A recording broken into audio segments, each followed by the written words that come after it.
Hello and welcome to All for United. It is another Wall of Red show and fashionably late, Abdel is now back in with us. Perfect. Right, welcome along. We've got a packed show this evening. Keen, Oliver, Andrew, Chucky, Abdel, Jamie and Matt all on with us tonight. They've got their access, so make sure you get involved. Also, get involved in the live chat as well. Over the next 60 minutes or so, we're going to be chatting a little bit about yesterday's win. We're going to talk about expectations for this season, and we're also going to have a little look at Harry Maguire's turning form as well, and maybe a few other players too. So make sure you get involved in the comments. As everybody's show, because we're doing a greeting between all of us when there's 8 people on this call, we'll go one by one and get your final words, lads, on yesterday's vital victory for United. And Keane, I shall start with you, mate. What did you make of that yesterday? Well, happy with the 3 points. Very professional performance by Manchester United yesterday. Again, there's a standout performers yesterday, the likes of Fred, the likes of Bruno Fernandes, Harry Maguire. He was exceptional yesterday. He's been under a lot of pressure recently, but he was very exceptional yesterday.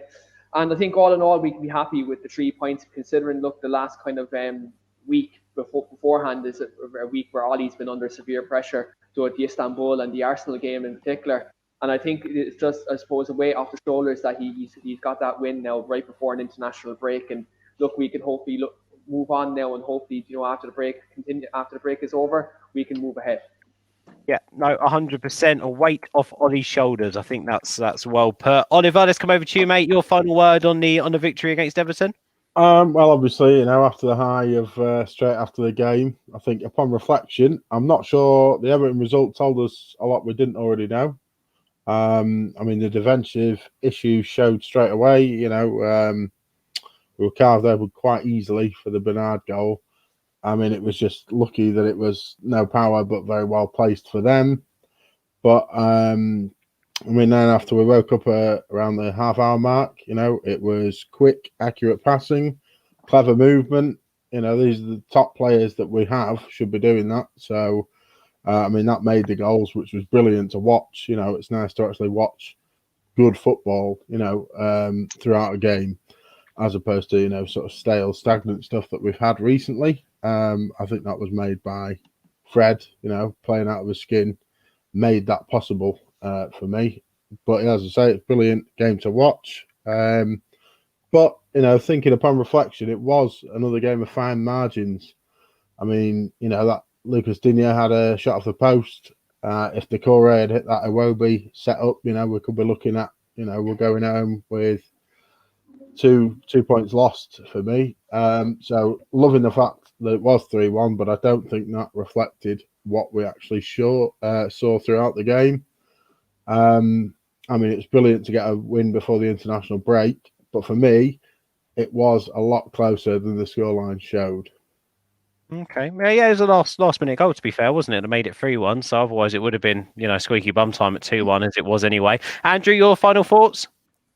It was a fighting performance from United yesterday. Those players fought for Ollie yesterday. When we went 1-0 down, I thought, here we go again.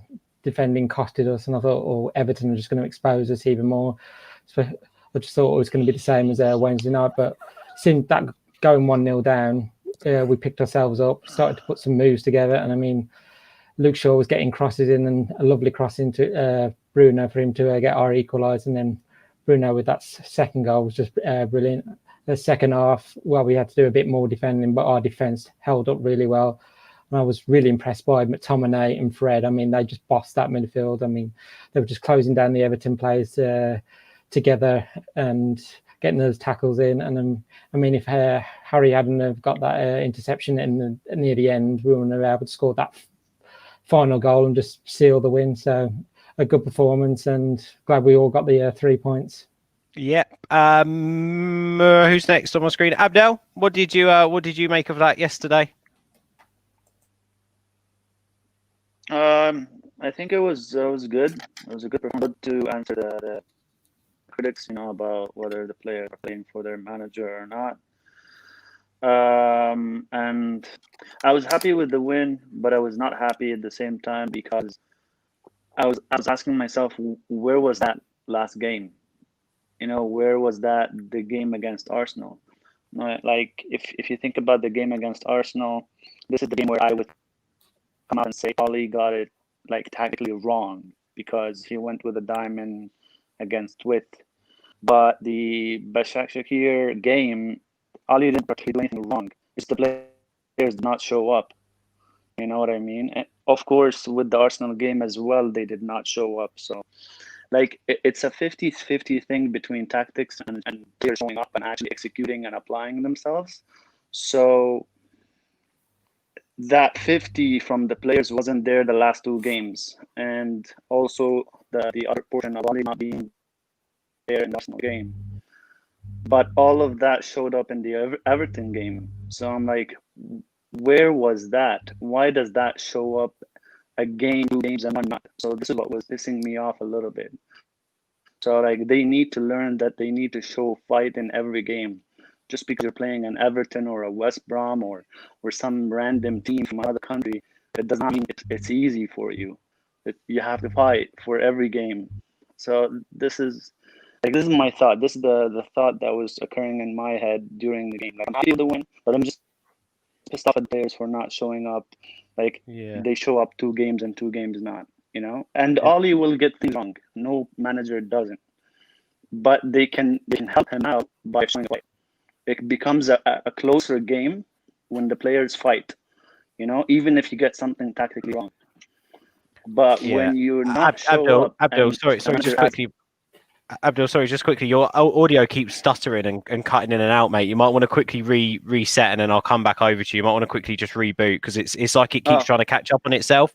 So you might have to just quickly reconnect and sync up the AirPods and your speakers. So whilst that's happening, Chuck, let me come over to you, mate. Thank you for jumping back on again. It's good to see you on the channel. What did you make about that performance yesterday? So I generally don't like to micromanage each game like most of our fans do. I was looking at really broad themes at the game. First of all, the result was wonderful, put it that way. And I'm going to wait for 10 games to start seeing if we can see trends and patterns, because that's about 1/3 of the season. The first thing I was looking for yesterday happened. I wanted to see if there was something more insidious at play here, whether the players had still trusted the manager and whether they would show up for him, and they did, all of them. So that's one good. So I don't see a big disconnect between the team and the manager. So and it's especially important when you start seeing all the stories about Poch in the news and the media. It's very unfortunate and a blessing that United is a big media market, so everything is scrutinized, overly scrutinized in some cases. So that's one good thing. A few particulars there. Shaw, which now we're hearing that he's injured, which is very unfortunate. You can see the competition that Tellus has brought, and giving him, he's perked up, and he's it looks like he has a few more ideas. His crossing has definitely gotten better.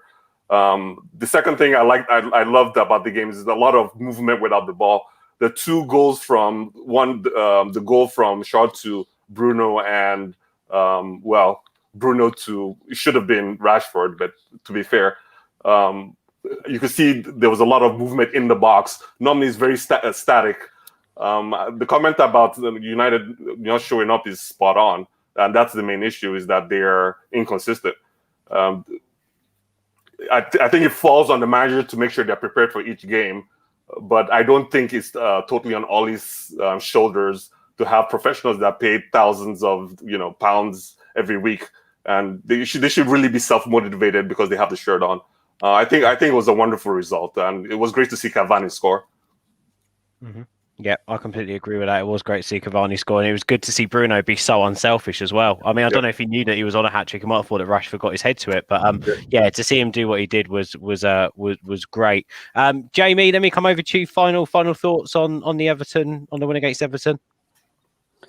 Yeah, obviously, really positive performance. I feel like we were going to get one because we needed one. We seem to be very good at that.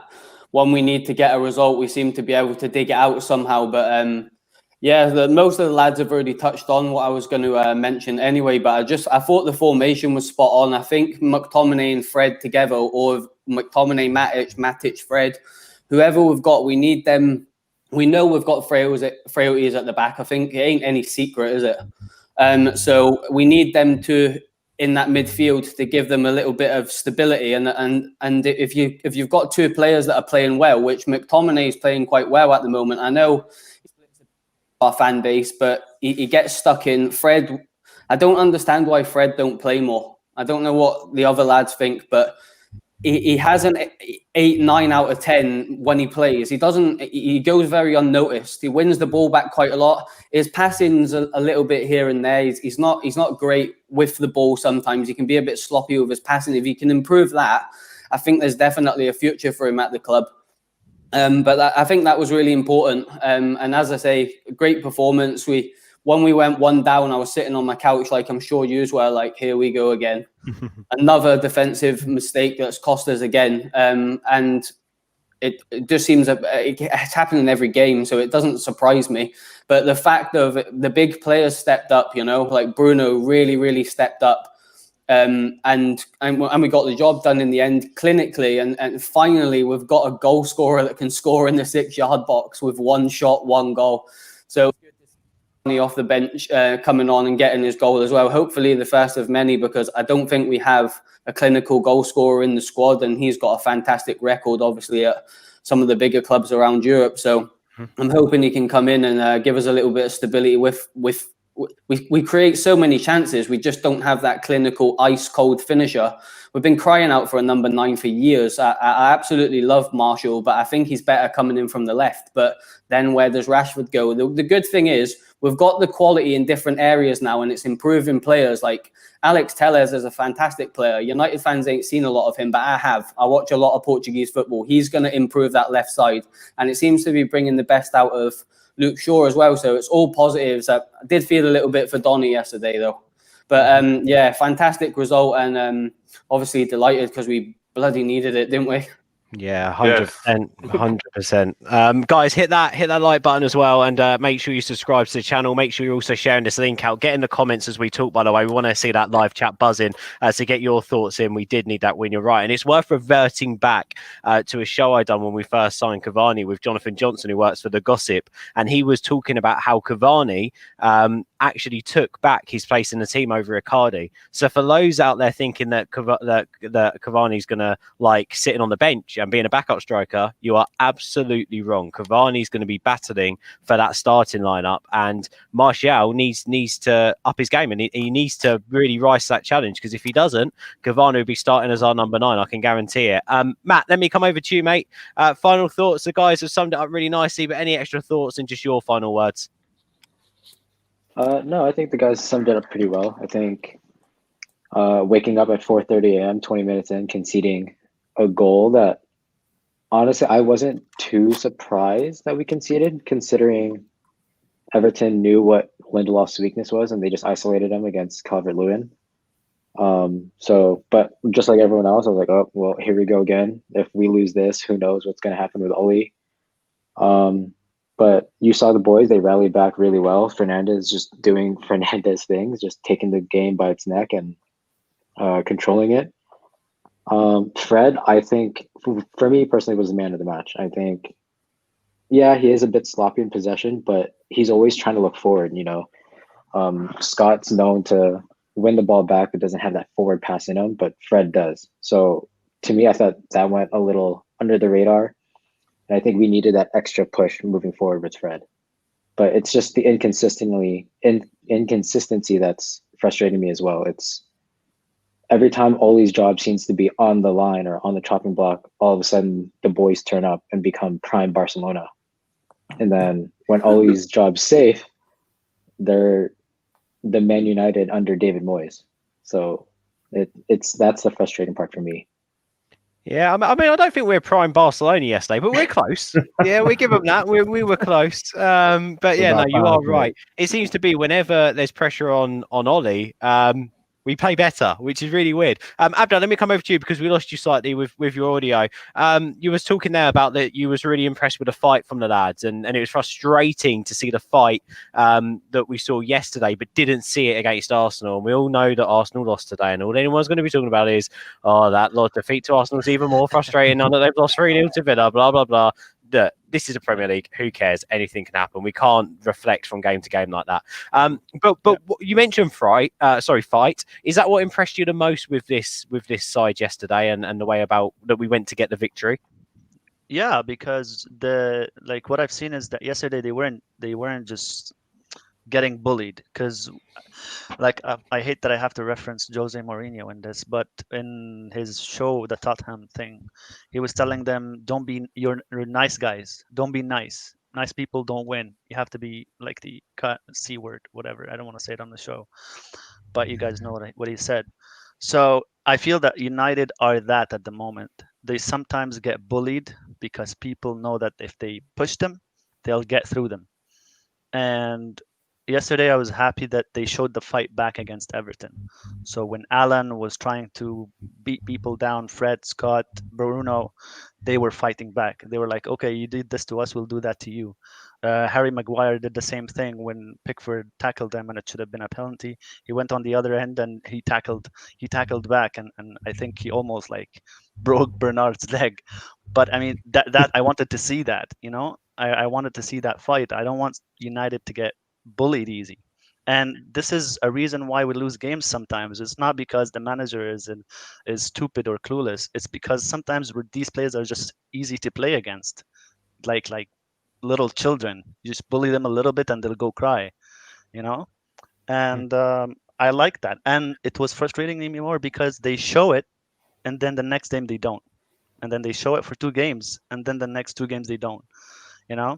I'm pretty sure the message from the manager doesn't change from game to game. This is Manchester United. You have to fight for every blade of grass on the pitch. You have to show that the shirt means more. I'm absolutely 100% positive he tells them that every time, but they just don't show up, And if the players don't show up and they're the ones who are applying themselves and applying the tactics on the field, your manager is going to look clueless. It's the way it is, I blamed Ole for the Arsenal game as much as the players, because yes, he took a risk with Leipzig and played the diamond, even though it's not really a diamond the way he plays it. But it was a risk. And I was like, the only way we're getting out of this against Leipzig if they worked twice as hard. And they did. And we trashed Leipzig. Now, he did it again against Arsenal. I was like, why is he taking this risk again? Playing it like a sort of a diamond against a team that plays with width. And it failed miserably. But as much as Ole took that risk and it backfired in his face, these players did not show up as well. You know what I mean? So this is what really is annoying me about the players at Manchester United. I thought this habit changed a little bit under Ole, but it's still coming back to bite them, because last season we were saying, okay, the team's not good. There was no Bruno Fernandes. We were playing Lingard and Andres Pereira, blah, blah, blah, and all that and the rest of it. But this team now is good. And you have Bruno Fernandes, you have Donny van de Beek on the bench, you have Cavani, you have Pogba, everyone is available. So they need to show that character and fight. And the fact that they're not showing it is what's really bugging me a lot, Even though we were winning, I should be happy, but it wasn't happy because I know they have it in them, but they're not showing it. Yeah, they've been working harder, and as you said, they've been putting up more of a fight. And as you say, I loved that Maguire tackle the other day. He knew that the ball got. He knew exactly what he was doing. I absolutely loved that about him. And as you said, they were trying to kick us. We went back and kicked them. And I think you're right. Although that's a little bit childish, and you're risking fouls, and you are risking, getting in trouble a bit. At the end of the day, you've got to take the fight to the opposite side. And if you lay down on the floor, you're not going to get anywhere. And you're right. I loved that in our performance yesterday. Jacob's on. Jacob, thank you for getting involved, mate. It's good to see you again. Fred struggles in possession sometimes. Jamie, you was the one who was talking about Fred and his performance. Let me come over to you. What did you love about Fred's man of the match performance in your eyes yesterday? Jacob, spot on there, mate. I think Fred gets a bit of a hard time from fans. He can't seem to win, and he can't seem to keep his position in the team. But I just think he's so important. He just breaks up. It's just his possession, just exactly what Connor said there. He's just a bit sloppy in possession, but I think that's the problem with United. They don't have a lot of players that are good in possession. Matic passes the ball well, but I don't know about what the other lad. I'm a bit funny on Matic at the moment, but Fred for me needs to play. He needs to be one of the two, and I loved Abdul's chat there. He's motivated me. I feel like I want to go and play football now with that speech. That's exactly what we need. We need a little bit of passion and being hard to beat. And Fred gives you that in that midfield. He wins the ball. He challenges hard. He's got a little bit of that Brazilian spite in him, and I like that. I think he has to be one of the two sitting midfielders in front of the back two, because when he plays, we seem to play better. It's no secret. Well, I think we do anyway, personally. And as I say, he's got a bit of spite. He'll kick someone if they're going to get past him in a dangerous position. He'll do the dirty work and clean up his ball retention and just keep the game simple. I think that's United's problem sometimes. They try and play passes that are not on instead of just playing a simple pass to the side and be a little bit more adventurous. Fred loses the ball a lot because he tries to pass forward, but that's the Brazilian in him. Anderson used to do it as well. And you're sitting there thinking, just keep it bloody simple. But the thing is, that's the way he's probably been brought up to play football. He was an attacking midfielder at Shakhtar Donetsk, and he's come to United and he plays more of a sitting deeper role. So he's got the ball a lot deeper than he's used to having it. Anderson was exactly the same. Anderson was an attacking midfielder at Porto. And a lot of United fans were like, oh, he's a flop, he's rubbish. Anderson was fantastic before he come to Man United. And I can see the similarities for Fred. As I mentioned, I do watch a lot of Portuguese football. I was really excited that we signed Anderson. And I can see it with Fred. Some of the fan base don't like him, but I think he's a really important player. He just needs to learn that ball better. And maybe he can look at the likes of Matic, just giving it little simple passes out to the wings, just away from the goal. But I think his Brazilian in him just always wants him to start an attack, which is great when they come off. But sometimes he can get caught in possession, you know. But I think he's a must starter. I'd love to know what the lads think on Fred, actually, because I really, really like him. Yeah, he's a good player, and we'll go over to more people like Fred in a second. But I think, Jamie, you're hitting the nail on the head there, actually, when it comes to social media and players getting a hard time. Fred is definitely one of them. And Chucky, coming over to you, Luke Shaw's another. You know, with Tellez coming in, everyone was expecting, that's it, Luke Shaw's done. He's done and dusted. We don't need to see Shaw in a red shirt anymore. But he's come on leaps and bounds, isn't he? And I know you gave him some special praise in what you said there. So for you, how impressed have you been with Luke Shaw and his development since Tellez joined the club, and especially this season? Yeah, so you know, just to be fair, I've been a Shaw critic. A lot of English players do fly under the radar and get away with a lot of indiscipline just because they're in the market in which the EPL is being played. And I guess that's, you know, that's house rules. That's fine. We know Shaw is good. He was projected to be, you know, a superstar. When we got him into Manchester United, he got that injury break and he lost a lot of steam. So I give him a lot of slack there. But he can do these things. He can cross the ball. He can overlap. He can do more based on what he's supposed to be, but he doesn't. And it's a little frustrating that he's just started. And you can literally see the change between Shaw pre-Tellez coming to the team and Shaw post-Tellez coming to the team. Now he has competition. I'll give him credit. He's one of the players that was very vocal about getting more players in, right?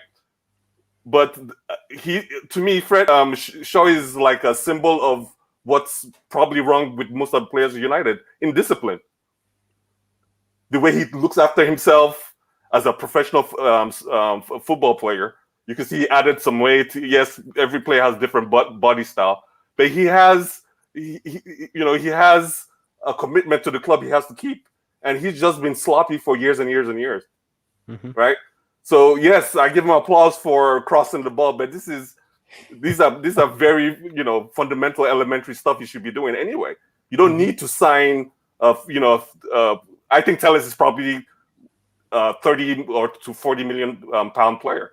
We got him on the cheap. We don't need to sign a player of Tellez's caliber for Shaw to do what he's supposed to be doing. On Fred is the same thing. The passing within the team is terrible. Fred can miss a pass that's like 5 yards in front of him. Same thing with Rashford and Martial. Both of them are horrible at passing. If we had front players that passed properly, just basic passing, make good decisions, we'll be farther up the table because we'll be making better chances. Yeah, I agree with that. I think Scott McTominay is very, very guilty in misplacing 5-yard passes. Like very, very guilty. It's ridiculous. Am I all right to ridiculous. say as well? I think I It is. called this lad Connor. I apologise, Jacob, if I said your name wrong, mate. I didn't mean it. Oh, I don't think you did. Nah, I apologise. I think I called him Connor, but it's the surname, the OC, that's probably confused me a bit. Sorry, Jacob. I do apologise, buddy. Jacob says, sure is tidy, has decent build-up play. He also reads the game well, but for me, he's not intimidating enough for a fullback. I think actually what we call for our players to be is consistent more than anything, and it's just good to see Luke Shaw get 2 assists in the last 2 games. You can't do much more than that, and both crosses that he has put in the box for those assists, he put them on the money. He really did. And we laughed at the fact that Luke Shaw was taking corners and free kicks and stuff. Clearly, there's a player in there who can deliver a good ball, but we just don't see it enough. And it's why don't we see it? And it's like Abdel said there about the fight and the consistency and the passion. It's come on, lads. To a man, we've got to give 100% every time. And I think that's the worry and sort of what you said there, Chucky, as well. Just hitting on individual players. Matt, I want to come back over to you quickly. Let's have a Bruno loving right now. How amazing was Bruno Fernandes yesterday lunchtime? I mean, dude, he scored his 4th or 3rd header, according to him. Like, that's how you know he's playing well when he's scoring a header. And I mean, what a header was that? Like, oh my lord! I think he's taking lessons from Cristiano during the Portuguese camps. I mean, granted, marking was awful. Marking was terrible for that, but he was still. I mean, you still have to put it away, and I think that was probably one of the best headers we've seen out of any of our attacking players in a while. I don't remember last time we scored an emphatic header like that. But I mean, Bruno, yeah. I mean, Bruno's Bruno. I mean, I know a lot of people get upset about him being sloppy in possession, always trying to, seem wasteful in the final third. But for me, like, as a number 10, I think you deserve a little bit of slack for being quote unquote wasteful with the ball in the final third, because Bruno's the one trying to find the strikers. Like he said in his post interview, his job here isn't to necessarily score all the time. It's to serve the strikers. And sometimes it comes off, sometimes it doesn't. But the fact that he's looking for that pass is what you want out of your number 10. You don't want your number 10 passing it backwards and sideways in the final third. To me, that's more wasteful than trying to play that through the needle pass, But I mean, I don't know what else more we can say. Bruno's Bruno. He's doing his thing. I do think he tends to regress to the mean of the team. So when the team doesn't show up, then of course his level kind of drops as well. And that's not necessarily his fault. That's down to the rest of the team. But at the same time, I think the rest of the team needs to step up to Bruno's level and his passion. Same thing with Fred. Like, those are the 2 guys right now who are showing the most fight and desire for not only for the club, but for Ole. And I just think we need the other 9 guys on the field to be doing the same thing. Mm-hmm. Yeah, I agree with that, Matt. And Keane, I'll come over to you on this one because you mentioned about it being an important win. And I think, Matt, I just want to hit off the back of something that Matt said there, which has sort of sprung in my mind in terms of that, we do see certain players on that pitch regress when the team isn't playing very well. So the fact that they all put a shift in, they came back from 2 defeats, they came back from a goal down, we won the game. Everyone seemed to put at least a 7 out of 10 performance in there. I can't tell you one player who maybe didn't. Is that why for you it is an important win? What define that important win for us quickly? So I think for me, like, the reason why it's such an important win, because we're on the back of 2 defeats and there's a lot of players under a lot of scrutiny there. The likes of Bruno Fernandes, he was getting a lot of criticism saying he was regressing.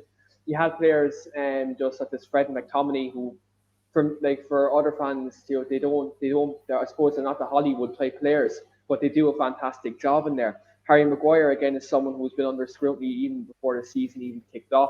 He was a player that was under scrutiny. So to see all these players, Shaw, Maguire, Fred, McTominay, Bruno, all of them to put in to a 7 out of 10 performance, as you said, was absolutely fantastic. And, for me, we need to get more consistency. It can't be, there's no more 1 step forward, 2 steps back. We're in November now. This can't be the case. We need to push on. We need to be more consistent. We've a lot of winnable games domestically in the league coming up after the international break. So hopefully the players that go out on duty, they come out of it unscathed. we can push on. And just one thing I'd just like to mention, Ben, just before I finish up, is that Bruno scored 2 goals, and they weren't from the penalty spot yesterday. So again, just for the rivals, I'd say that was a sad day, and I hope they're all then crying yesterday. Yeah, you had your fun on Twitter with that, didn't you, Keane? I saw that. You tagged me in the post. You loved that. Yeah, funny enough, actually, I ended up having a conversation over Twitter DMs with Adam as well after that as well, which was pretty cool. So from an important win, of course, it was good performances. But Oliver, you pointed out that obviously the defensive issues are visibly still there, you feel. Talk us through that first goal. Well, I mean, the first goal, you could see, we were trying long punts because it was just a mad battle, everyone full tilt in midfield from both teams. We tried a few punts upfield, to try and cut it out. And then to that ball from Pickford, just taken down. It was a little dummy from James. And Bernard I'm not sure he should have scored, but then again, he wasn't closed down enough.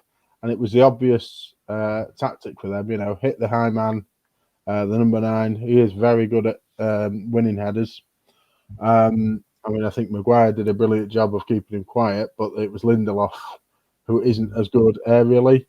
That goes back to that old adage of why they're not the best partnership. They're a bit similar, but Lindelof's not great in the air.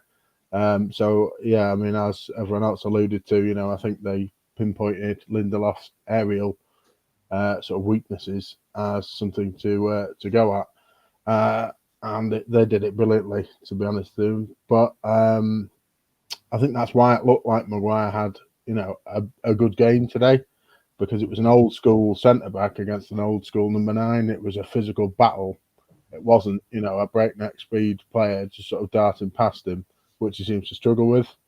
I think they both look a bit stronger one-on-ones now, but that aerial duel was always going to be a key point for Everton.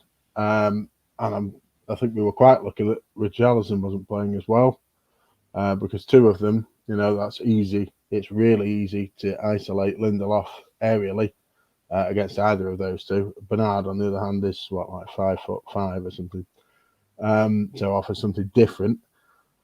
Maguire did look good yesterday. I wouldn't exactly say, he's come into a rich vein of form. I think it was more a very good match for him. That's why he then started, showing a bit more. He looked a bit more like a leader yesterday because he was enjoying He's been himself. brilliant the last 4 or 5 games. Yeah. Maguire? Yeah. He's not been great. Maguire's been superb the last 4 or 5 games. I'm not sure he has been. Not for me. We've conceded a penalty against Arsenal and we conceded 2 goals against Istanbul that weren't Maguire's fault. Yeah, but stuff like, the other side of it is passing out and what have you. I mean, it did look brilliant yesterday, whether or not his confidence was up. I don't think he's been fantastic. Did he start the counter that led to to Cavani's goal? Is his stop? He wasn't. Yeah, well, that's what I mean. Yesterday, his confidence was up. He looked like he had his tail up. It was a fiery, performance from Maguire. I think he struggles a lot because he doesn't have anybody with pace next to him. Well, that's what he needs. He needs that. He had Tuanzebe next to him against Istanbul, and it still didn't work out, did it? So that's fair enough, I suppose. Yeah. We put. I don't know. I mean, I don't think Maguire. I think Maguire gets his criticism now because of how poor he was at the start of the season, and not because of how poor he's been over the last 3 or 4 games. I think he has been unshakable the last 4 or 5 games. I don't think you can stir up him playing bad, so to speak. Over then, I think Tuanzebe had a very poor first half against Istanbul. Very poor first half against Istanbul. I think against Arsenal, it was just one of those games, a bit like the Chelsea game. Well, it could have been a draw or one. Well, exactly, and we can pick out tactics, but again, that's not Harry Maguire's fault. Do you know what I mean? But I do agree with you in terms of that. That first goal. The inconsistency of our defence showed, and the erraticness of that partnership showed as well. That's why I think if you've got the right defensive partner for Maguire, that would be a brilliant centre back pairing. Someone like a proper sweeper, with that sort of aggressive pace, just to go and wipe anything out, and leave Maguire to do what he does quite brilliantly. Because obviously him playing brilliantly week in, week out gives him that confidence, and then that fire and that sort of leadership, to go and be the player that he was in the second half yesterday. I think the problem with Maguire is he's always going to get judged. If he makes a mistake, the price tag, and it comes down to social media. For us, is it? It's always the other fans, but it's fair enough. He did cost a lot of money. Is he worth 80 million? Of course he wasn't. He's not a club as big as ours, though, under the microscope. No. You wonder whether he's just starting to get used to that. The penny's dropped. If you watch that interview, interview yesterday that he done after the game, it was like the penny's dropped with Maguire a little bit in terms of when he was talking about the fact that the scrutiny of the club and he doesn't look at social media anymore. You could tell that at the start of the season, in the last season, you cannot look directly at it. But it does get to you, especially where it's everywhere playing for a club like United. Well, that's why I think he's a bit more comfortable with that now. To be fair to him, I don't think the pre-season helped. Sorry, I have to say I've noticed exactly what you said, Ben. It looks like he's taking care of his team. Yeah, like he's focused on the team. He's not focused on he's like a tunnel vision on his team. He's not focused on what they're saying in the major market about whatever the case might be. Yes, he looked like a clown against Spurs. That's that comedic thing about with Shaw and whatever happened to let them score is going to be on a comedy reel for a long time. But it looks like he's buried it. He looks a leader, and he's showing it by doing well on the pitch as well. I agree with that. I feel like I just feel like something's dropped with him. Abdel, what about you? What do you think about it? What do you make of his performances recently, and how he's been leading the team as well? Yeah, like I would agree with Chucky. I think he said after the Tottenham game he was superb. To be honest, I don't think Harry Maguire did anything particularly bad in the last since the international break, since we came back from the international break. Even like if you look at all the goals we conceded, like a soft penalty and a free goal from own goal from Luke Shaw, and then the two against Başakşehir here, I think it's because we were overconfident. Like this is a team that's this first time for them to play in the Champions League, and they're in the group of death, so we'll just brush them aside. The fact that we pushed 10 players into the box and left only Matic outside the box on his own, that's not neither a tactics thing nor because the two center backs or one of the two center backs move to the box because of how tall they are and their heading ability. So there has to be cover. But for all of them to be in the box, that's like a dumb shit. That's like the dumbest goal you could ever concede in football. Also, Abdel, can I just quickly jump in on the second goal quickly? Us criticising Maguire for getting sold with that dummy is what rival fans should be doing, not what we should be doing to our players. Actually, if you watch that back, that wasn't Maguire's fault. If I'm Maguire in that situation, I'm running after Demba Ba as well. Luke Shaw was completely miles away. He was so out of position, it's unreal. And he should have been there so that Maguire in the first place could be tighter, or so that he could follow Demba Ba's run. The run of the striker. Yeah, like fans have to notice the shift in the defensive line when a fullback or one of the attackers is going down the flanks. This is going to happen in every game. One has to cover, so the other that left his place is going to have to cover him, and him have to cover that person. There is going to be a shift. When you're missing a fullback out of the back four, then this is a huge gap over there that nobody's covering, and you have three players just eventually counter-attacking with nobody to mark them. What this defensive line did was normal, but what wasn't normal is Shaw not being in his place, and one of our wingers was not going back as fast as well. So it was a quick turn distance from them, and credit to them for being that fast to counter-attack us. So you have to give them their own credit as well. But we weren't fast enough to get back into our right positions. I don't think it's a center back issue. This one has nothing to do with the two center backs. The first one was if I'm only on the sideline, you're looking for the person wearing the armband, right? If that was Rio, if that was Vidic. Oh yeah, that one is more of a like an organization thing of a leadership. It's like, okay, why are 10 of us in the box? Like exactly. 2 of you have to be back in your positions, like the two fallbacks. Because the reason wasn't Matic for that goal. The error came from Aaron Wan-Bissaka. He got too eager and he moved up He to got the side caught of in the the corner. play, didn't he? Yeah, exactly. And he left Matic on his own in no man's land. Yeah, that's Maguire's job to organize the defense Well, in the back. on No, the pitch that can't be manager, isn't it? Maguire's. That's just my can't be Maguire's. that's just my That was my opinion. sort of That's just my point opinion, looking Ben. towards. You could also say, why didn't Matic say to him, to Aaron Wan-Bissaka, where are you going? Yeah, what Why didn't Henderson? Also, say is Ollie, anything? is Ollie not telling these guys before the game, Wan-Bissaka, you make sure you stay here. Matic, you stay here, because Maguire I don't think so. my point here, Chucky, is that if Maguire isn't in that box, where is he? He needs to be attacking that corner, Maguire, because he's fantastic in the air. Yeah. No, I'm not saying Maguire was poorly placed. I'm saying teams decide who they give their armband to. They give to the goalkeeper, they give to their best player, the highest goal scorer. If the skipper is a defender, we look for that person to do some kind of vocal organization of the defense. Just like how we look to Fred. Fred is very vocal in midfield, and we look to Bruno to do it higher in the field. Each segment of the field has that vocal leader in there, right? So it's for Maguire. His manager is on the bench. It's for Maguire to take a look around.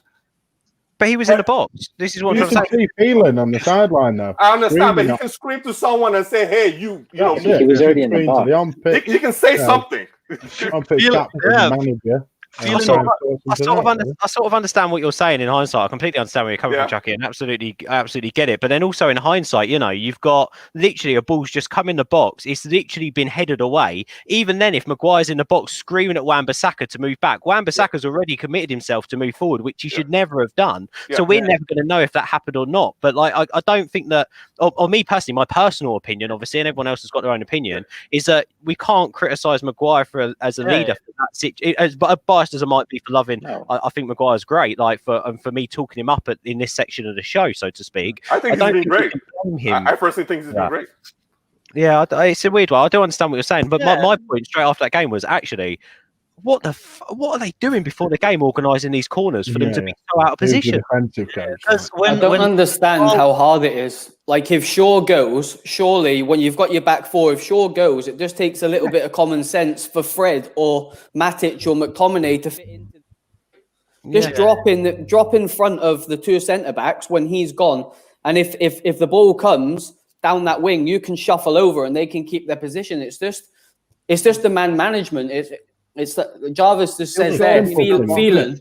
That's this. If you've got your two, it just takes a bit of common sense to think, right, Shaw's out of position here, so right, I've got my two fullbacks there. Oh, I'm just going to fill in, and McTominay Scott can do his thing there. I'm Fred. I'm dropping in. I've got a free at the back now, plus Wan-Bissaka and McTominay. It's just a bit of common sense in the players' heads.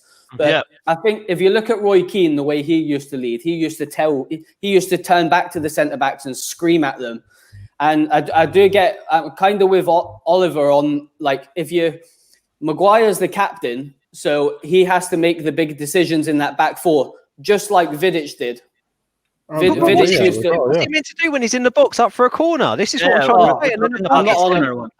I'm not on about that goal. I'm on about in general that back four. If they go, you tell Fred, you drop in. You see it on Sunday League. I coach 11-year-olds, and I see them drop into centre back sometimes. I don't tell them to because they're not at that point of advance that they do that. They just naturally do it to try and win the ball back, and it's good to see. But you think it'd be common sense just to sort of say to them, look, if you see Luke go up that line or Aaron, you drop in. So is that what he did? Is that what he did against Everton then? Is that why we managed to get that win against Everton the other day? Was it because the organisation was better? The players knew their roles. We were beating them to a man and we were battering them then. Would you say that was an improvement, especially after what happened against Istanbul, Jamie? I think the formation was much better. I think that's our best formation. And I'm sure we might touch on the whole Pogba and Donny thing. I'm not too sure, but them two, someone said it earlier, I think it might have been Oliver or Andrew, I can't remember, but that them two holding midfielders, for me, they've got to play. It doesn't matter who's there, they've got to play in that position. And we play better with width. I don't like the diamond. I don't know about any of you. I just don't like it. I don't like the feel of it. I don't think it works unless you've got Donny and you've got Matic, and it didn't work the other day against Başakşehir, did it? So I think Ole's tried and trusted is that 4-2-3-1. But then it brings in the problems of where do you fit Pogba in? Does Pogba play out on the left? Is he a left winger? No, he isn't. Is he an inside left winger? No, he isn't. But he doesn't have the discipline to physically play one of them two roles where Matic, Fred or McTominay play. Pogba is not disciplined enough. He's great when he's got the ball in possession. He can hit any of the wings with his passing ability, but the discipline side to realise what happened there. All right, Luke's up the line, hold back here. He'd probably go forward and want the ball, which if I was as good at football as Paul Pogba is on the ball, I would want the ball as well. But this is where the whole bravery thing needs to come from Ole. He needs to put the team first. And if that means upsetting the fans by not playing Paul and not playing Donny, then that's the way it goes. Every single one of us on here will sit here and be delighted, like we are after Saturday, that we won. Are we sitting here and saying, I can't believe he didn't play Pogba in that hole? That's disgusting. He's a £100 million player.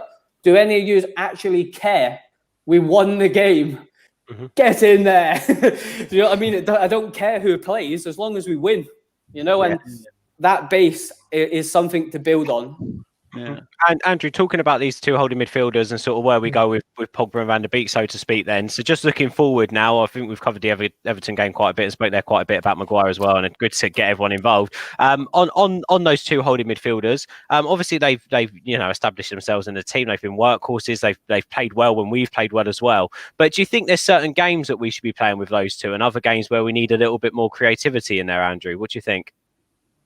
I think, Fred and McTominay, Ole trusts them to be in like the big games, like for PSG, he put them in there, and they did a great job like they did yesterday. I mean, looking at the stats yesterday, McTominay recovered the ball 11 times, and Fred picked up about 10 loose balls as well. So they work well together. I mean, against I think it was one of the other games, McTominay was on the right of Fred, and then McTominay just kept drifting back towards Fred, being a defensive midfielder, and he just couldn't be suited to that role. So he needed to sit when he sits alongside Fred. They both work well together. And in the case of earlier, we were just talking about Paul Pogba. Did we miss him yesterday? No, we didn't, because those two were bossing that midfield, and it was allowing Bruno Fernandes to go further forward. So Ole can trust those two players to be good for the big games, but also in other games as well. So, I mean, like say yesterday, like Juan Mata, his movement as well, linking up the play as well, him and Bruno Fernandes, that worked really well as well. So it allows those other players to come in as well. And say with Donny van der Beek as well, it's just he's going to get his opportunity to sign. It's just he's got to earn the trust of the manager. I mean, like on Wednesday night, he started well, but then he just faded in the end. So we needed to bring on a player that was going to bring a bit more creativity. So I think going forward, McTominay and Fred, say they're so underrated. I mean, they're improving all the time. Like Fred, his first season with us, he struggled. He was adapting to a new club, a new league. But last season, I thought he was the most improved player, and he just seems to be kicking on this season. So I think going further forward, Fred and McTominay are the ones to trust in the midfield. I think it's worth noting as well that Fred gives a lot of credit to Michael Carrick for the work that Carrick done with him when he was going through that bad patch, which is good to hear. Jacob says Pogba's stats in Ole's first dozen games were great too. Jamie says Ole clearly trusts McTominay and Fred. I'm just having a look here. Newton Heath, who's on with us, mate, says Fred and McTominay tops tackling success. It reminds me of Anderson and Fletcher. Oh, okay, nice. They are two really, really good players, to be fair. And to be fair, we've already covered Anderson in this program, so it's funny that we're actually comparing players here to United players in the past. Yes, Brendan, we are live. Don't know. Oh, apparently, Oliver, you said today when talking about the game. No, it was yesterday, but we are live right now. Yeah. I promise. Yeah. Do you know what then? Talking about the midfield, so I think we've discussed about the 4-2-3-1 potentially being our best formation going forward. So I'll come to each of you now. Keane, if you had to pick the two, would it be McTominay and Fred? Who would you pick as our best two midfield pairing there then? Is it for you relationship over and workmanship over that little bit of creativity and defensive outlook, so to speak? For me, I would do it based on the opposition, because we've seen against the teams who park the bus and play a low block, can you really play McTominay and Fred in there? Because they'll do well in the big games against teams who will come at us and have the ball, and they'll break up play, and they'll get the ball to Bruno, and Bruno will go up and work his magic in further forward. But against the teams who park the bus, I think you have to drop one of them out of there, and then you put a Van de Beek or a Pogba in there. But against the so-called bigger sides who will come out and press, and try to play out from the back, and we play with a midfield that'll press, then yes, you play Fred and McTominay. But I think you have to do it tailored on the opposition. Yeah, Oliver, would you agree with that, or would Yeah, you? spot would on, you Keane. You know, horses for courses, isn't it? Really, I think those two are like a brilliant centre back pairing. You know, they work in sync with each other and sort of make up for each other's weaknesses and strengths quite well. But as he says, you know, when we're looking for that attacking outlet, I mean, Fred has looked a lot better. Proof in point, you know, the Everton game. Yes, he does do a few sort of loose passes, but then again, his passing is the better out of the two of him and McTominay. So for me, against, you know, teams that are going to come as attackers, that is a brilliant pairing in midfield that seems to have blossomed into, you know, like last season.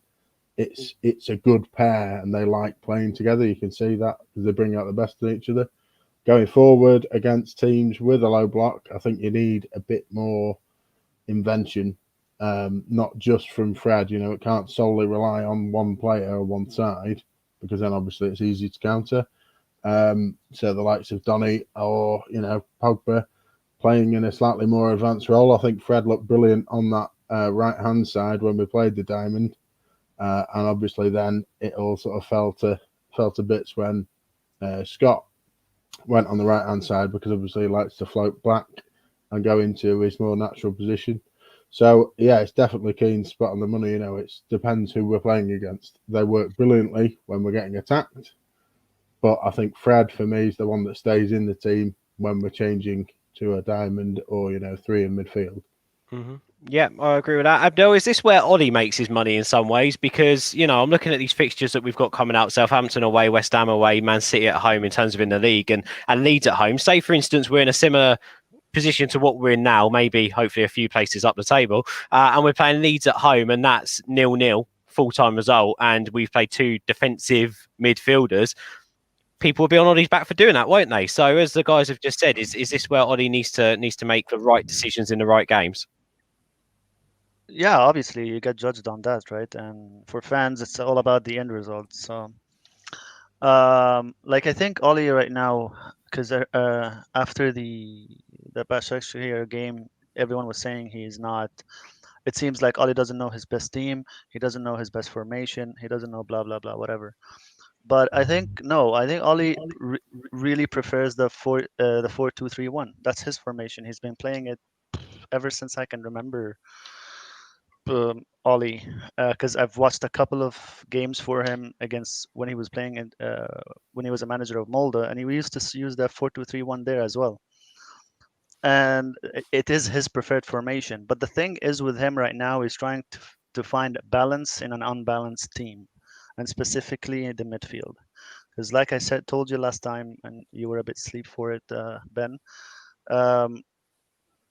The midfield that we have is currently very unbalanced, because every single one of those players give you something that's completely different than the other, and they just don't match up together very well. So he found a favorite pairing in Scott and Fred, because together they give you a complete CDM midfielder together, not just one of them alone. You can play a Fred with Matic. So a Fred and a Matic will do very well together. Scott and Matic, No, probably, yeah, you can get away with it in some games, but not a lot of games. When that game 2-0 with headers from corners, then I'll be massively disappointed.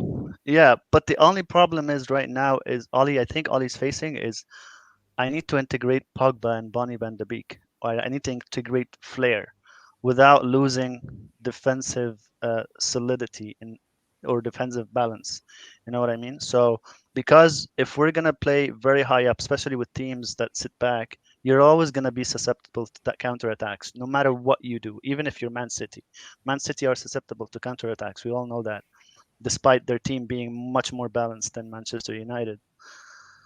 but it's that unbalance in the midfield. This is what Ole has to solve, because I know he knows who their front three is, his preferred front three, but he always plugs Mata in that right wing hole that we still have, just to facilitate Fred and Scott sometimes when he's playing a low block. He tries to, and then he brings Greenwood back whenever he's fit. So it's that issue in the area. Ole has to solve that in the coming games, because it's going to be very detrimental. It's going to determine whether we're going to pick up a lot of points or we're not going to pick up a lot of points. Mm-hmm. Oh, by the way, I agreed with you with the unbalanced midfield. What? I agreed with you when you said about the unbalanced midfield options. No, I was saying you were sleeping when I was talking about it last time. Oh, right, okay. Yeah, no, I completely agree. I do understand where you're coming from with that, and I felt like the diamond was literally just to try and accommodate the amount of players that we've got in one position, so to speak. Jarvis, you are spot on. Smash that like button, guys. We've got 8 reds in this. I can't count. 8 reds in here, and we've got loads of you watching as well. Hit that like button, because it's going to help the channel grow. It's more important than you sharing the link, so please make sure you hit that like button for us. It will mean a lot if you're loving the show. Chucky, on that then, so I take it you'd agree with Fred and McTominay right now. If you don't, please feel free to dig into why not and who else you'd rather have in that middle of the park. But the guys speak about it. So how do we solve a problem like Paul Pogba then? Feels like we say this every single time when he doesn't play, but he's not going to like this reduced role coming off the bench, is he? Yeah. Paul Pogba will probably be a good top, a good song in the next Sound of Music, because it's real. It's like it's a hard nut to crack. And I'm not going to put this on Ole's head, because it doesn't look like Mourinho cracked it. Pogba he's a funny player. He's probably the best passer on the team. He's probably the best flair player on the team. And he could probably be the strongest player on the team, who is a midfielder. Physically, Physically. But I think the issue with Pogba is, I think he feels he doesn't have a home at United. That he doesn't have a position that's just his, that he can call his own. For example, Dahir has a position, even though Henderson is on his heels. He knows exactly where he's going to play every game. Rashford knows exactly where he's going to play every game. Martial knows where he's going to play every game. And he wasn't even in the World Cup team that won the World Cup. So for the price tag of Pogba, this is behavioral. This is a human. This is a human being thinking, this is where I'm supposed to be, but I'm not there yet. So maybe the commitment isn't really there, and it shows. The way he loses the ball, the lack of discipline, the lack of concentration at times. Those are all telltale signs that something is wrong in the Pogba ecosystem. And it's probably hard watching McTominay, who is not half the player, start in the important games. That has to be heart-wrenching to see your manager pick McTominay over you when the big games, the big ticket games come up and you're on the bench watching. Mm-hmm. It's just hard for me to even comment on that. Is it better for him to go find another team where where he'll get this certainty and this solidity behind where he's going to play, where his role is more defined and he doesn't have to think about it, think about switching from playing deep or playing on the left of a diamond or maybe playing a number 10 role, right? For McTominay and Fred, my question there is more, we know, I've seen a lot of comments, and good comments, by the way, that Ole obviously trusts Scott and Fred. The issue is, what doesn't Ole trust then? Because for him to play two destroyers who come with a third of, come with a half and half of a skill to make a CDM, what's he afraid of? Is he afraid that, he doesn't trust the people at the back? That's why he needs that shield? Does he not trust the work rate in the middle, which I think is why we fell apart at Tottenham, because I think it's work rate. So there's something there that he's not trusting that we have. But every time you see Scott and Fred play, just understand where United is playing with a handbrake, and therefore we're not at optimal gear, because anything fails in front of them, like Bruno has an off day, we're done. because that's because the creativity falls flat on the floor.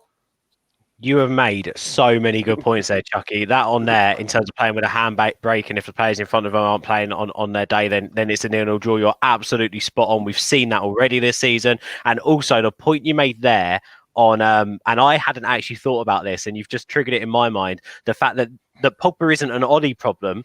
If Jose Mourinho had to list to you right now or tell you his favourite team, whilst he was manager of Manchester United, guaranteed Pogba's not in that 11. Guaranteed. And you're right. Look, there was a lot of turmoil around Jose and falling out. Completely get it, etc., etc. But we also forget about how long was it, year or so before that, where Pogba was actually playing not very well under Jose Mourinho anyway, but was still playing week in, week out. So yeah, that absolutely spot on. Jamie, where does this? I feel like again we always ask. I feel like we won yesterday. We're all happy, and you said it there. You're completely spot on. Yeah, everyone was like, "I was disappointed for Van der Beek." Why are you? Like at the end of the day, of course he's on the bench, but still. So we've got a hit on it. Disappointed for Van der Beek. Where does this leave Van der Beek in this midfield conundrum? Where do you even start with this one? I'm just going to just switch up a little minute because I've got a little bit to say on Pogba as well. Do you know one thing that nobody ever asks about Pogba? Why did Juventus want to sell him? Like he played in a midfield three on the left, but he had like Pirlo, who's arguably probably the best defensive midfielder, one of the best ever probably, and he had Marcusio, who was up and down. So Pogba didn't really do a lot in that team, bar do good things. He got the ball, he kept it simple, and he was the playmaker. Whereas he doesn't have that quality of player next to him at United, and I think this is where the problem's coming from. He's not got like what Chucky says. He's not got that position where he knows match day, put on the shirt. I know I'm in that position, like a Rashford, like a De Gea, like maybe a Wan-Bissaka, maybe Luke Shaw at the moment, Maguire. They know they're going to be playing in this position, and that's theirs. But United's formation doesn't facilitate that, and he can't play in one of them deeper positions because purely and simply he isn't disciplined enough. He's great on the ball. If he can sit and be a defensive-minded player, but he's got much more than that to his game, and I appreciate why he doesn't want to play that role because he isn't a defensive-minded player. Yeah, he's just made the point there on the screen. Brilliant. It's like he doesn't want to really put that effort in and really dig deep and maybe put the team first, so to speak. Whereas I feel you do get that with Fred and McTominay, but that's my take on Pogba. I'm not going to touch. Just quickly, Jamie, whilst you're on that, let me just quickly read that comment from Jarvis. Pogba's mentality is his biggest enemy. Hard work beats talent when talent doesn't work hard. Also, Newton, he says Pogba lost the ball 21 times across 9 games when featured as a starter and as a sub. And Nitin says Ole overestimated the ability of Pogba to play in the double pivot in his favourite 4-2-3-1. The way he saw it, he had Pogba, Fred as 8 and Van der Beek and Bruno as a 10 and Matic, McTominay as 6. And I do actually completely agree with that. And I also think that, he did play well straight after lockdown. I thought he was brilliant. That's maybe some of the best football we've seen Pogba play for us. But also, just moving on slightly to Van der Beek and sort of what was mentioned there, we all forget Van der Beek was signed to be a backup to Bruno. That's why he joined the club. That's why he was headhunted. We were going on about how Lingard's not a great option coming off the bench. We're saying how we've got poor options in that number 10 position. That's why Van der Beek was signed as an option. Pogba wasn't meant to be an option. It's meant to be better than this, and he hasn't been. So this is where we're sort of in that mold again, where we haven't improved the first team in the transfer window, in my opinion. I don't understand why Donny can't play one of the holding positions. At Ajax, he was very fluid with their formation. I don't know if you've watched a lot of Ajax, but I've watched quite a lot of them. I think they're a fantastic club. Anytime they're on the telly, I watch them. The way they play, when Frankie de Jong was there, he used to play next to Frankie de Jong. De Jong was the holder, and he would give the simple balls out to the more talented players, Ziyech on the wing. Sometimes Ziyech would come in off the left and be the cam, and Donny would drop back a little bit deeper and be more of a box-to-box and play that role. So we've got Donny van der Beek in to be a backup for Bruno, but I also think he can play a role in that too as well over time. I don't think he's necessarily disciplined enough at the moment, but I think what Keane said was absolutely spot on. Like you need to adapt to different opponents. If somebody's going to play a low two banks of four, we need to break that down. So we might need a more creative midfield in that too. We might need a creative player in one of these roles. If we've got Fred here, we might need a Donny van de Beek or a Pogba, but you also need the discipline side of the game to be able to play that role. When we're out of possession, you're a defensive midfielder. When we're in possession, yeah, maybe push up a little bit, ask for the ball. He's very good on the ball. It's no secret that Ajax play good football. He can clearly play football. So if Ole wants to go with a more direct passing-based formation against a Pacific team, and he brings a Matter in and maybe a Dan James on the left to give us a little bit more pace up the left, and Matter to sort of maybe come in off that right and be a little bit cute with his little passes and his intricate passes, Donny could probably play that role from a deeper role. But that's something that comes down to management and coaching again. And we've got him for, I think I'm pretty sure he signed a 5-year contract, or I hope he did anyway.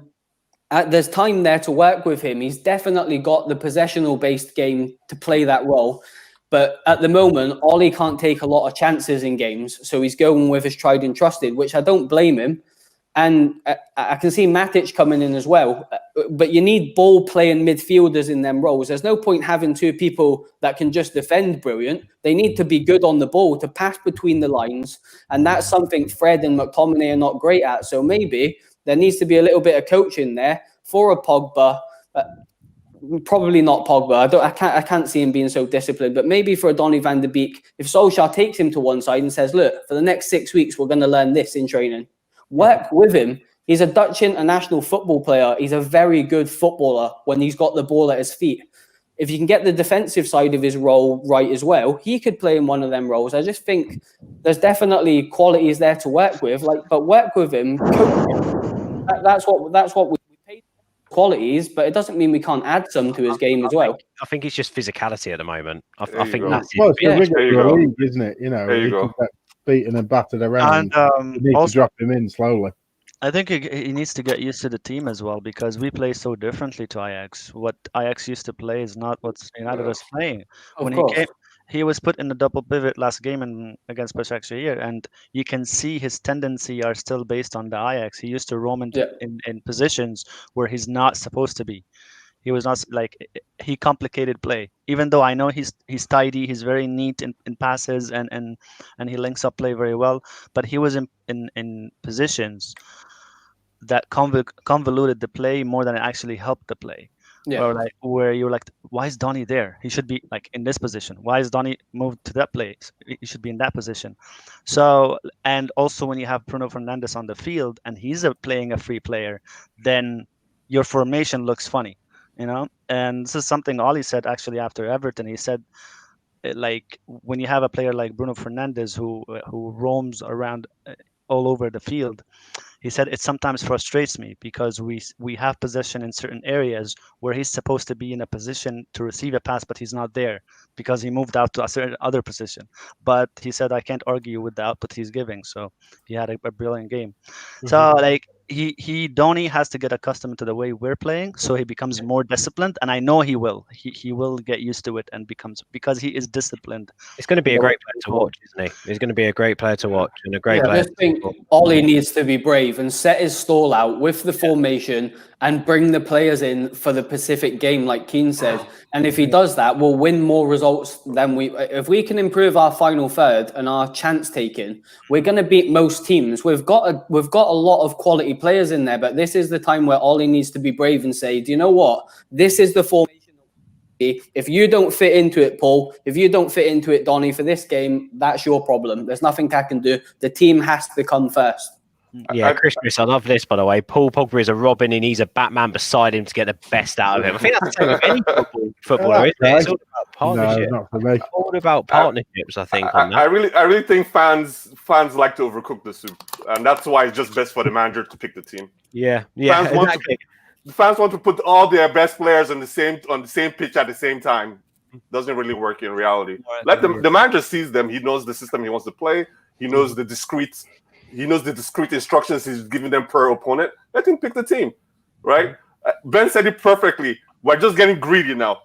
Van der Beek was brought to be an option because to give Bruno a rest when Bruno needs a rest. You can't argue with 31 goals in 33 games.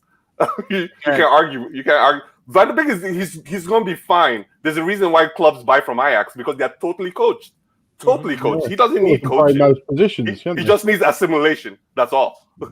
Yeah, get used to the new club, get used to the English leagues. I think again, exciting players to watch. Again, we good signing, but yeah, Matt, let me come over to you quickly on this, and my whole thing that I can't get out of my head, and I think maybe this is the only argument for Pogba in some ways in terms of where his United career has gone. I feel like with Bruno, we're sort of looking. We wanted to bring in Jadon Sancho so Jadon Sancho could play out on that left-hand side. Right-hand side. We wanted to look at Bellingham to come in to play in one of those potentially holding roles behind Bruno. Like we're building a team, it feels now, around Bruno Fernandes, and he's a world-class player, which I think we should be doing. We've never really done that for Paul Pogba, did we?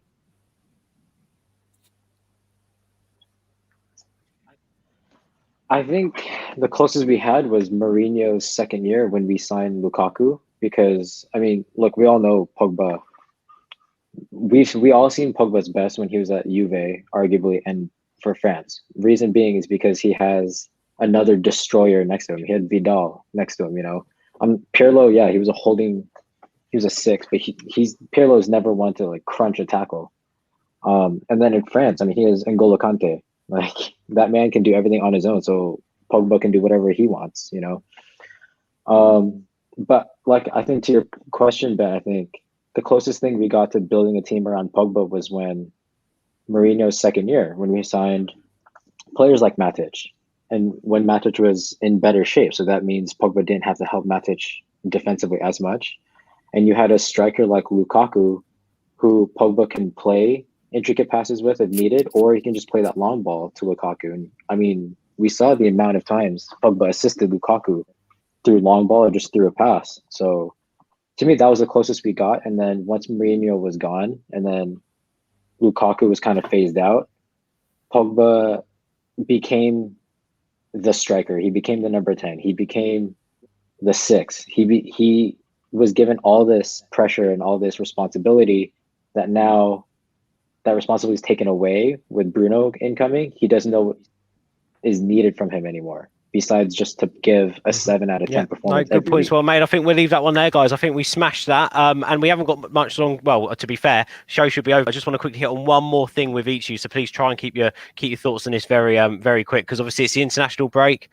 But there is a huge run of fixtures coming up after the international break. Obviously, we've got Champions League, we've got Carabao Cup coming up. There's loads happening. I just want to talk about realistic expectations. Keane, you mentioned there a little bit about this being an important win. So are you expecting a positive United to come out the back of this international break with a bit less pressure on Ole, or do you think the pressure potentially could be ramped up on him over the international break to sort of force a reaction like we got against Everton?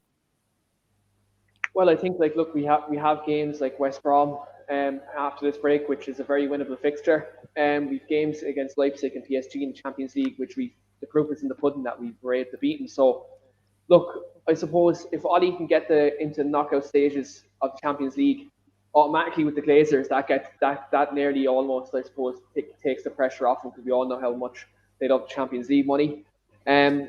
And again, look in the Carabao Cup. If he can beat Everton in the next round, look, I think I won't say the pressure is fully off, but I suppose from upstairs with the board, the pressure will be off.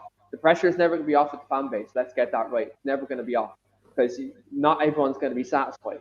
But at the end of the day, if he gets these important wins, these important games, from upstairs, the pressure will be off.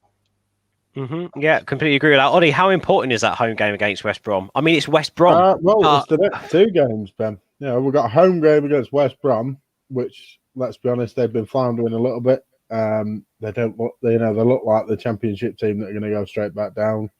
And I think we need that. We've got a hard away game against Southampton, then PSG, West Ham. These are all hard games, and I think the expectancy after the Everton win is that we should be beating West Brom. So I think a good win there is going to even everything out. But likewise, if we lose at West Brom, everyone's on panic mode again. Is Ole the right manager? And it all ramps up going into what is a very important game against Istanbul. And I think, we need to win that. But then again, it's the same with that. If we win against Başakşehir, then we're qualified. Then we can play lighter teams. Even, a 1-0 win, it's still qualification. So it doesn't have quite the impact. But obviously, we're in a negative goal difference in the league. Hence the slight more importance for a bigger win against, a team like West Brom. But then again, if we do win both of those games, we're in a much better position. I think the general outlook will be better, and then we can go and maybe, squeak a draw would be more acceptable against a very dangerous Southampton this season, to be honest with you. And then the games after that are just thick and fast and really good quality opposition.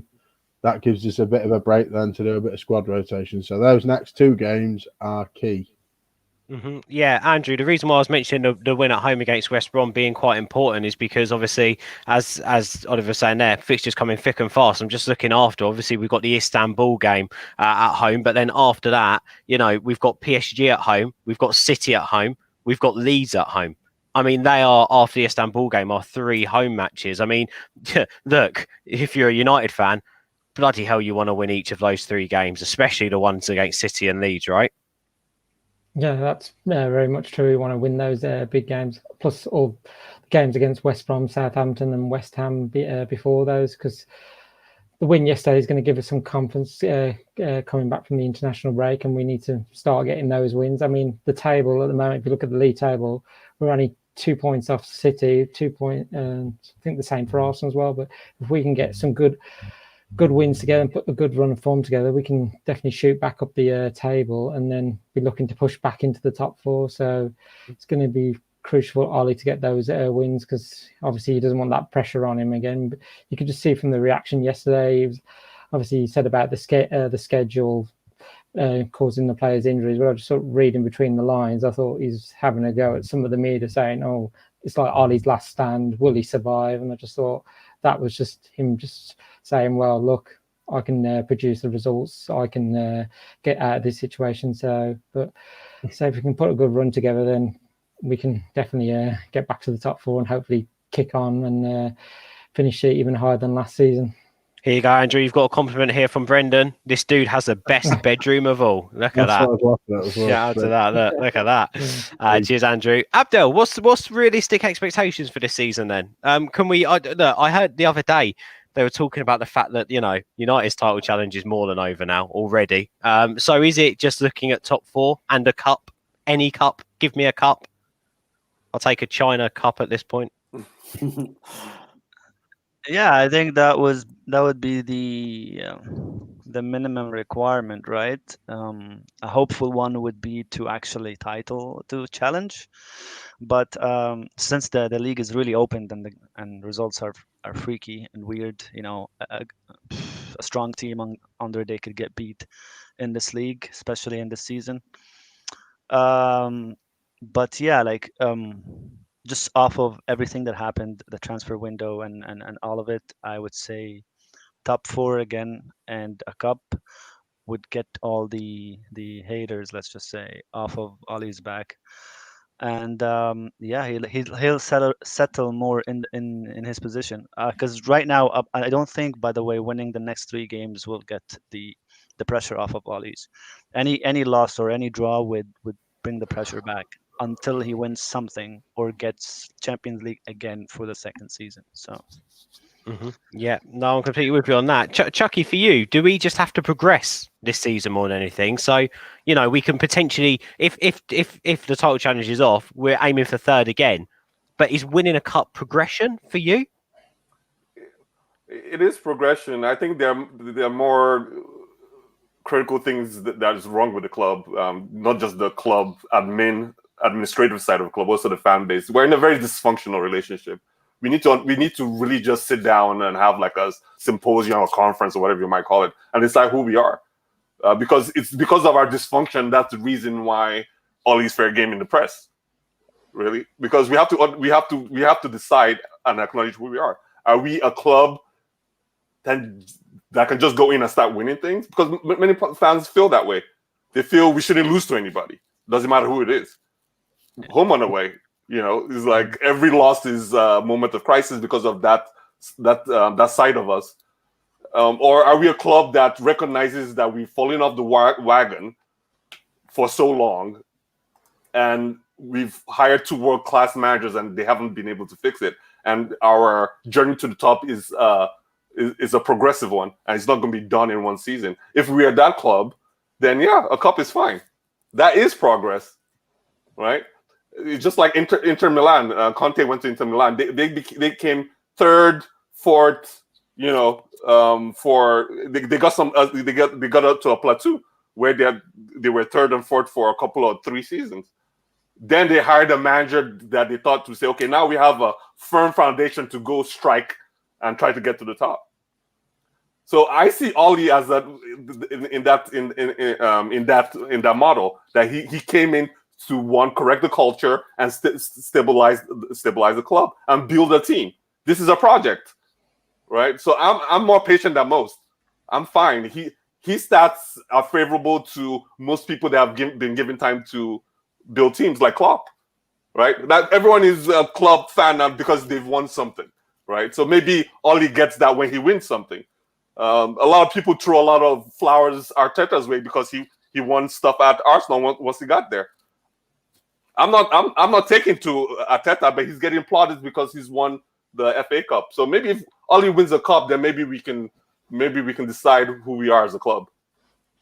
Yeah, good point, well made. I think that's a really, really good point, well made. I couldn't say that better myself, to be fair. And here, Stuart's just pitched in as well, saying more points than last year and a trophy is progress. Jamie, would you agree with that? Yeah, I think Chucky, you're absolutely spot on there, mate. I think he's with some, what United's like. We're all the same, aren't we? We all seem to think that we should win games. But football doesn't work that way. You've got to be better than the 11 you're playing at, but you've also got to be very organised, and players need to do their individual jobs. I'm the same. I've watched United since I had a Man United shirt on 3 days into my life, So and I've watched the whole Fergie era. We had it great, didn't we? But football comes in cycles, and Liverpool are having their moment now. Onto them because I don't want to mention them too much, but it always comes in cycles, and we are rebuilding, whether the fan base like it or not. We just are. If Ole is the right guy longer term, I don't know, but there's loads of good managers out there. But at the moment, let's just give praise for him for getting Sanchez off the wage budget. Like, do you know what I mean? If you look at the little things he is doing, yeah, he might not win every week, but he's got Lukaku out the club. He didn't fancy him. He's got Sanchez off of the wage budget. These are like big decisions that are going to benefit us longer term. And I think we've just, like Chucky said, we've maybe just got be a little bit patient. But it's hard as a Man United fan because we had so many years with Ferguson just blowing everybody away, and we just automatically think now we've got the right to win every game. It doesn't work like that with football, and I think we do have to be a little bit patient. I can see what he's doing, but then it's like I put on my Twitter Arsenal game, inconsistent FC. It's like when you feel like we're getting a little bit of momentum, something happens, whether we get an injury or we go on a 2 or 3 game running streak where we don't get results, not winning games at Old Trafford. United's fan base is a hostile fan base anyway.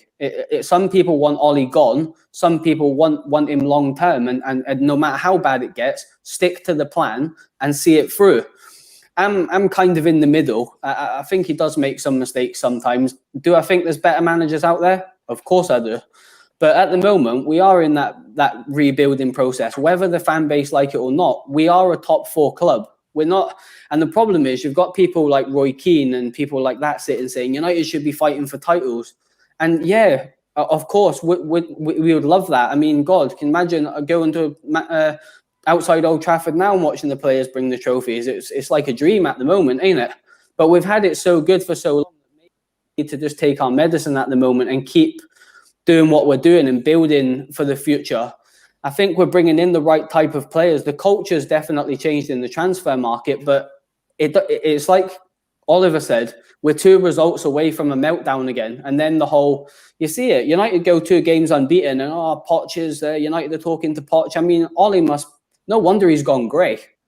It must be an absolute nightmare for him because constantly we're linked with other managers, but we just need to get a little bit consistency, and then the media dies down, the fan base get back on, Ole's at the wheel again, and just keep going. But we ain't gonna be challenging for titles in the near future, sadly, as much as it hurts me to say it, because I can't wait for the day that we do win that title again, because it's going to be a hell of a party in Manchester. But I think we've just got to go with the flow at the moment. And Chucky was absolutely bang on with what he said, that we are rebuilding, whether the fans like it or not.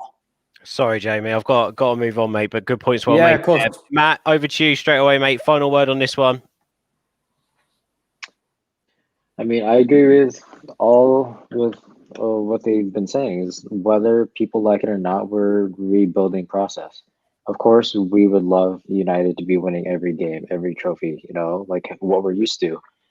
But just like how, I'm not trying to take a dig, but just like how these older United fans give us younger fans grief for whatever reason, United wasn't the mega club that we are, like we had to rebuild.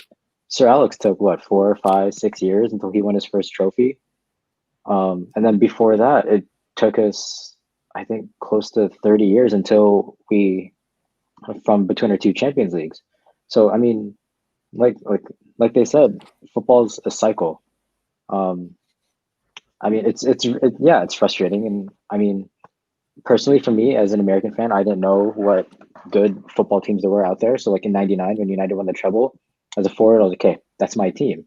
And then from there, obviously, we dominated ever since. So it's really weird seeing United in this awkward spot.